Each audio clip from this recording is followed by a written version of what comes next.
Primeiro, eu não poderia deixar de fazer ecoar na tribuna aqui do Senado Federal o grito de milhares de estudantes brasileiros que já ocupam mais de 800 escolas do país na luta contra a PEC 241, a PEC do fim do mundo, a PEC da desigualdade, luta também contra a proposta de reforma do ensino médio e a tentativa de calar o pensamento crítico nas escolas através do projeto Escola Sem Partido. Ontem, conforme já mencionei, aproximadamente 1.000 estudantes da UFRN, a Universidade Federal do Rio Grande do Norte, compareceram ao centro de convivências daquela instituição, ocasião em que realizaram uma Assembleia Geral de Estudantes que ratificou o indicativo de greve e aprovou um calendário de lutas. Quero aqui ressaltar, senador Paim, que pelas fotos que vi e segundo as informações que obtive, disse que foi uma das maiores assembleias de estudantes universitários realizada nesses últimos tempos. Uma assembleia histórica, muita participação, uma participação expressiva dos estudantes da UFRN. Mas quero aqui acrescentar que a resistência contra o governo ilegítimo que está aí e contra a agenda de retirada de direitos, mais precisamente contra a agenda de ataques à educação pública, à educação brasileira, essa resistência não se limita apenas aos estudantes da Universidade Federal do Rio Grande do Norte. Já são 12 os campi do IFRN, Instituto Federal de Educação Profissional e Tecnológica, ocupados lá no meu estado, Rio Grande do Norte, além de algumas escolas da rede estadual. O que nós estamos constatando, senador Paim, é que novos focos de mobilização e resistência estudantil estão se espalhando nos mais diversos recantos deste país, o que revela um profundo descontentamento e indignação da juventude brasileira com os rumos do governo ilegítimo. E eles têm todas as razões. Primeiro, volto aqui a reiterar, é lamentável a forma autoritária como o governo ilegítimo pretende reformular o ensino médio. Mesmo após o apelo de entidades históricas do campo educacional, mesmo após o apelo de diversos especialistas em educação e das mobilizações sociais protagonizadas pelos estudantes, o governo fez ouvido de mercador, surdo. Não quer ouvir a voz das ruas, não quer ouvir a voz dos estudantes, a voz dos professores. Tanto é que o governo insiste em levar adiante o debate sobre tão importante matéria como é a reformulação do ensino médio através da medida provisória. Hoje mesmo, senador Paim, a comissão especial, da qual, inclusive, eu faço parte, representando o nosso partido, foi instalada. Então, assim, eu lamento que o governo não pare para ter um mínimo de sensibilidade, eu diria até de sensibilidade pedagógica, para que o governo, repito, com toda a falta de legitimidade que está aí, mas considerando um tema tão complexo como é o tema da educação, o governo pudesse, repito, ter um gesto mínimo de sensatez, de sensibilidade e transformasse esse debate pelo instrumento mais correto, que é o instrumento do projeto de lei. Uma vez, inclusive, que nós temos projeto de lei tramitando sobre essa matéria, inclusive aqui no Congresso Nacional. O governo poderia pedir até regime de urgência, mas não, senador Paim. O governo insiste pela via de cima para baixo. O governo insiste, de vir pela via da medida provisória. O Brasil inteiro sabe. Uma medida provisória que foi gestada em gabinete, uma medida provisória que ouviu apenas os secretários estaduais de educação. Importante que escute os secretários, e os secretários estaduais de educação têm que participar de todo esse processo, mas é inconcebível e lamentável o governo não ter dialogado com os diversos outros atores, dos estudantes aos professores, aos especialistas, ao Fórum Nacional de Educação. Por isso, senhor presidente, que a juventude está aí, repito, nas ruas, fazendo ecoar um retumbante grito de alerta, dizendo em alto e bom som que não aceita o congelamento dos investimentos em educação durante 20 anos, dizendo que a reforma do ensino médio não pode ser imposta sem levar em consideração as diversas particularidades das juventudes, dizendo que a escola sem pensamento crítico é ditadura, como essa escola, desse chamado projeto Escola Sem Partido. Mas o governo Temer, repito, continua impassível, se revelando a cada dia mais insensível, mais intolerante ao diálogo com as vozes dissonantes. Depois de 13 anos de avanços e conquistas na área da educação, norteados pelo acúmulo das conferências de educação e pelo amplo debate que resultou na aprovação do Plano Nacional de Educação, estamos testemunhando retrocessos inimagináveis. Retrocessos esses, inclusive, em pouquíssimos meses. Retrocessos que causam uma dor no coração da gente, principalmente no coração de quem é professora, como eu. Porque esses retrocessos hoje são simbolizados, por exemplo, na entrega do pré-sal. Retrocesso brutal, simbolizado no congelamento dos investimentos em educação durante 20 anos, a PEC do fim do mundo, e a imposição, repito, de um novo modelo de ensino médio que não atenda aos desafios da educação brasileira. Quero aqui, senador Paim, que, conforme destacou o ex-ministro da Educação e atual prefeito da cidade de São Paulo, Fernando Haddad, grande ministro, Haddad vai passar para a história não apenas como o ministro mais longevo, que passou mais tempo à frente da pasta da educação, governos Lula e Dilma, mas já entrou para a história como o melhor ministro de educação que esse país já teve. Pois bem, é do ministro Fernando Haddad, com a responsabilidade e com a experiência e a sabedoria que ele tem, pelo exercício exitoso enquanto ministro da Educação, que ele publicou um artigo no jornal Folha de São Paulo, onde ele coloca, senador Paim, que a proposta de reformulação do ensino médio, formatada nessa MP 74616, não dialoga com a realidade concreta dos jovens e com o descaso dos governos estaduais com essa etapa da educação básica. Porque aqui é bom que se faça uma ressalva. De acordo com a nossa Constituição, a prerrogativa, a obrigatoriedade de assegurar a oferta no ensino médio é dos estados. Isso não significa que a União não possa ser parceira, não possa colaborar, pode e deve, inclusive de acordo com a nossa própria Constituição, na função complementar e etc.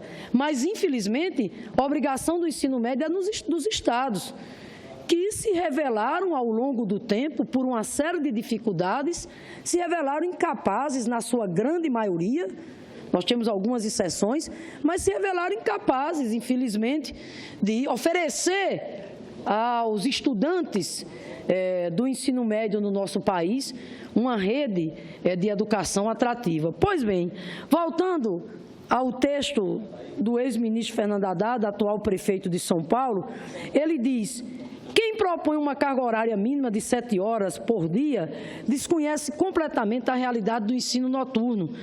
Haddad destaca ainda que, ao tornar obrigatório somente o ensino de língua portuguesa e de matemática durante os 3 anos do ciclo, o MEC estará liberando os estados do esforço de contratar professores de física, química, dentre outras disciplinas, e liberando também as universidades e institutos públicos da tarefa de formar esses profissionais. E aqui eu acrescento um dado mais grave. Na MP 746, que pretende estabelecer um novo formato para o ensino médio, me refiro a um dos artigos da MP, que é criar agora a figura do professor de notório saber. Isso é uma excrescência, senador Paim. Repito, criar a figura do professor de notório saber. O que é que significa isso? Significa rasgar a luta de décadas e décadas pela valorização do magistério, com estatuto, com plano de carreira, com formação inicial e continuada, com jornada, com tempo para preparação dos trabalhos em sala de aula. Significa rasgar a luta nossa em busca de um salário justo e de condições dignas de trabalho. Na verdade, o Brasil inteiro sabe que essas que são as razões que explicam o apagão, inclusive, que o Brasil há tempos enfrenta no que diz respeito à questão do magistério em áreas especialmente física, química e etc. E esse apagão se justifica, repito, porque o Brasil, em que pese o avanço desses últimos anos, Fundeb, Lei 11.738 com piso salarial, o novo Plano Nacional de Educação, mas em que pese esses avanços, o Brasil, o Estado brasileiro, não deu ainda ao professor brasileiro, à professora brasileira, o status de respeito, de dignidade e de valorização que ele merece. E o que é que esse governo faz com essa MP do ensino médio, com a PEC 241? O que é que esse governo está fazendo? Esse governo, inclusive, está retrocedendo, na medida em que, senador Paim, repito, cria agora a figura do notório saber. O que é que significa isso? Para o senhor que está em casa me escutando, significa que, de repente, seu filho vai para uma escola do ensino médio e agora o professor que vai lecionar lá a disciplina lá para o seu filho não precisa mais fazer concurso, não precisa ter mais a formação exigida exatamente para a área em que ele vai lecionar. Isso significa piorar, significa desqualificar exatamente o ensino. Por isso, senador Paim, que o ministro Fernando Haddad, ele, com muita lucidez, coloca que o que precisa ser feito é propostas concretas que venham contribuir para a melhoria do ensino médio. E ele é exemplo do que eu já tinha ressaltado aqui várias vezes. Essas propostas para melhorar o ensino médio passam fundamentalmente pelo cumprimento do Plano Nacional de Educação.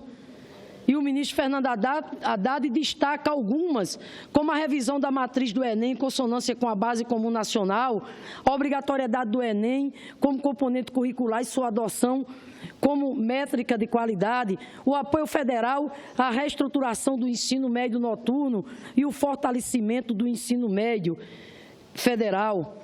Portanto, senhor presidente, a maioria dessas propostas, repito, que o ex-ministro Fernando Haddad e atual prefeito aponta para buscarmos a melhoria do ensino médio, porque esse é um desafio que está colocado.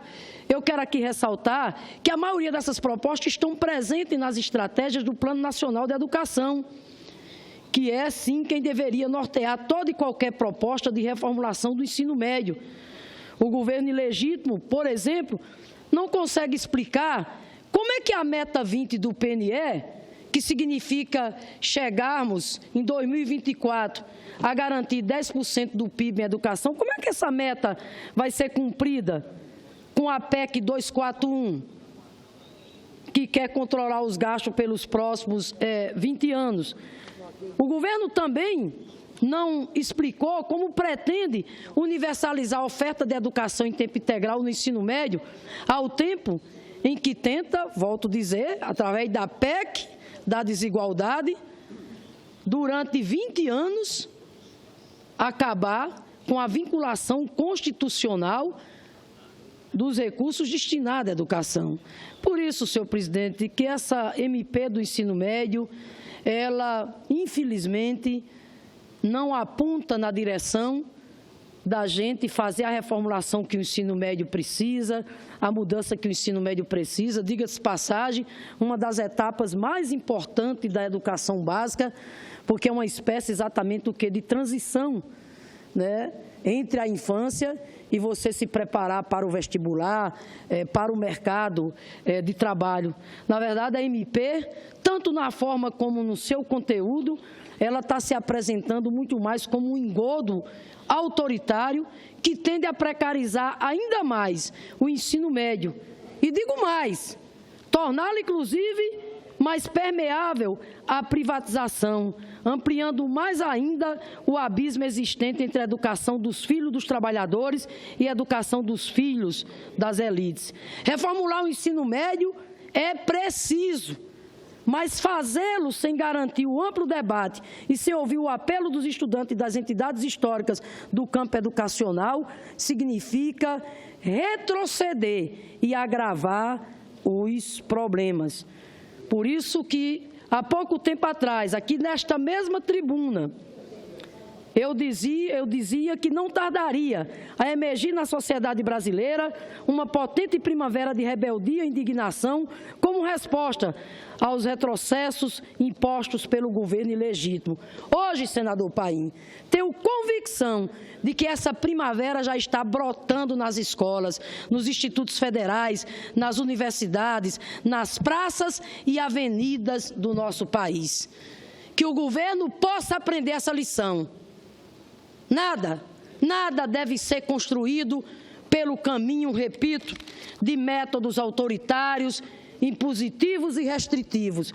Os estudantes estão nas ruas desse país e, volto a dizer, esse movimento vai crescer cada vez mais, inclusive com a participação dos professores, porque os estudantes sabem que a PEC vai inviabilizar os sonhos deles de terem direito à educação pública, inclusive de boa qualidade, da creche até o ensino superior. Portanto, senador Paim, hoje foi instalada a comissão especial. Volto a dizer, faço parte da comissão, lá junto com os demais integrantes do PT e de outros partidos. E lá, mais uma vez, fiz o apelo para que o governo possa repensar ainda e, portanto, trazer esse debate pela via do projeto de lei, para que a gente possa, senador Paim, ouvir todos esses atores, inclusive construir os consensos que precisam serem construídos para que, de fato, a gente possa avançar no direito à educação do povo brasileiro e não retroceder. Me concede uma parte, senadora? Pois não, senadora. Eu agradeço Vossa Excelência e quero cumprimentá-la, não só pelo pronunciamento, mas por estar Vossa Excelência compondo essa comissão especial que deverá tratar da medida provisória sobre a reforma do ensino médio no país. Porque a sua presença, senador, eu não componho a comissão, mas me sinto plenamente representada através de Vossa Excelência, porque desde a Câmara dos Deputados a gente vem acompanhando sua dedicação na área de educação. Vossa Excelência teve uma participação decisiva na aprovação do projeto que determinou o Fundeb no Brasil, que determinou o PNE e agora estará nessa comissão. Eu fiz questão de lhe pedir a parte para dizer que é lamentável que este governo pretenda reformar o ensino médio brasileiro através de uma medida provisória. É lamentável. Mas o que é que está acontecendo no país? No Paraná, são mais de 700 escolas ocupadas. Vários outros estados, universidades, já estão fazendo assembleia, estudantes, hoje eu estava lendo nas redes sociais, universidades com assembleia de mais de 2.000, 3.000 estudantes, senador Paim, aprovando paralisação, aprovando mobilizações contra essa medida provisória da reforma da educação e a PEC 241. Aliás, uma anula a outra. Como é que este governo tem a capacidade de enganar a nação brasileira dizendo que a reforma é boa, que ela visa gradativamente aumentar a jornada, a carga horária na escola para o tempo integral, se por outro lado tem uma PEC restritiva que vai impedir? Eles dizem aqui que a educação não está no meio, está sim. Onde é que a educação não está? Claro que está. Não está para o ano que vem, mas na sequência está. O que está acontecendo? Qual é o orçamento das universidades públicas? Uma queda superior a 6% já. Os reitores dos institutos técnicos federais, das universidades, atrás dos senadores e deputados a pedir emendas. Ou seja, o período de expansão não só está ficando para trás, mas o período do início do debate da privatização da educação, que é lamentável. É lamentável. Olha as matérias de hoje na imprensa. Começaram a pagar, e sempre começa assim, parece que estão fazendo justiça. Cobrem de quem tem condições de pagar. E amanhã vão fazer o que disse o Marqueselli, o senador deputado Marqueselli. Exato. Só estuda quem tem dinheiro para pagar. É lamentável. Então, absurdo. Cumprimento Vossa Excelência e tenho certeza que Vossa Excelência representará com muita capacidade técnica. Política eu nem falo, mas técnica a nossa linha de pensamento, que é a linha da maioria da população brasileira e daqueles que têm uma atuação direta na educação brasileira. Obrigada e parabéns, senadora Fátima. Obrigada, senadora Vanessa. O seu à parte enriquece muito aqui a reflexão que nós estamos fazendo, e estamos lá nessa comissão especial, senadora Vanessa, imbuída desse propósito e desse compromisso.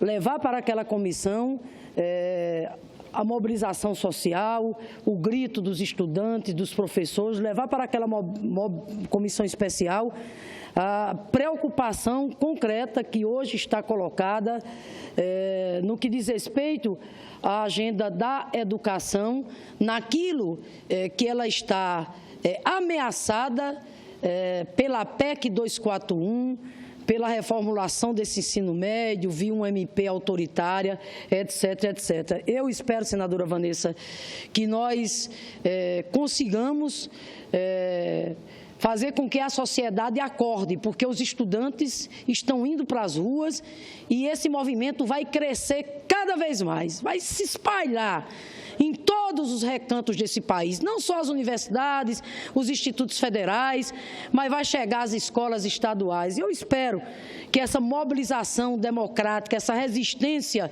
cidadã dos estudantes do nosso país possa tocar o coração da maioria do povo brasileiro, e o povo brasileiro se dê conta que o que está em jogo nesse exato momento é uma das agendas mais importantes e mais decisivas para qualquer projeto de nação que se pretenda inclusiva, generosa, com justiça social, que é a agenda da educação. Termino, senador Paim, pedindo a Vossa Excelência que possa,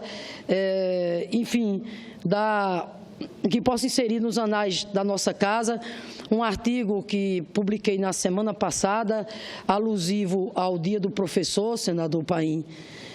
O artigo que tinha como título exatamente o Dia do Professor e a luta em defesa da educação.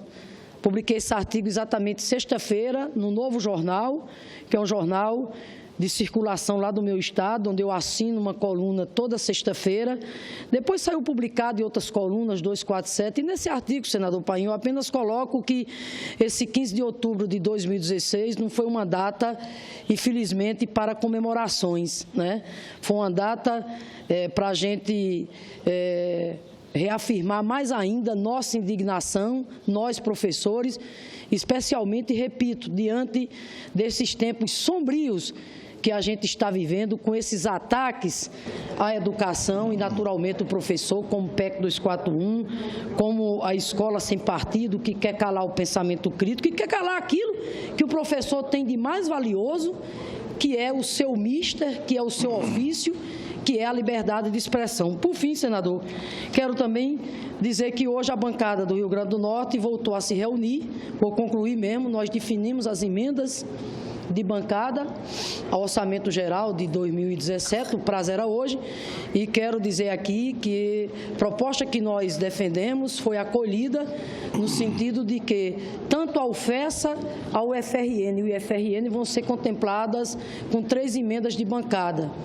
É evidente que nesses tempos sombrios que a gente vive, de PEC 241, é tudo muito temeroso, literalmente, mas a bancada está fazendo o seu papel político, repito, de nas emendas coletivas destinar, fazer com que as instituições de ensino, o FRN, o FESA e o IFRN, pelo papel importante que essas instituições têm na promoção do desenvolvimento econômico, social e cultural do nosso Estado, sejam contempladas.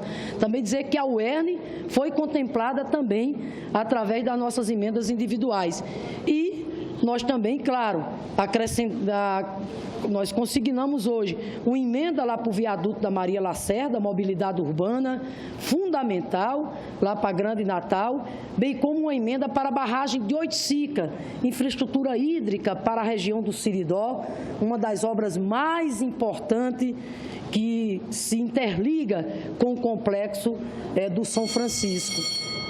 Destinamos também para esporte, infraestrutura urbana, turismo, saúde, segurança, com um objetivo claro de contribuir junto ao governo do Estado e às prefeituras frente aos desafios que tanto o governo do Estado como as prefeituras enfrentam nesses tempos, principalmente de crise. Muito obrigada, senador Paim.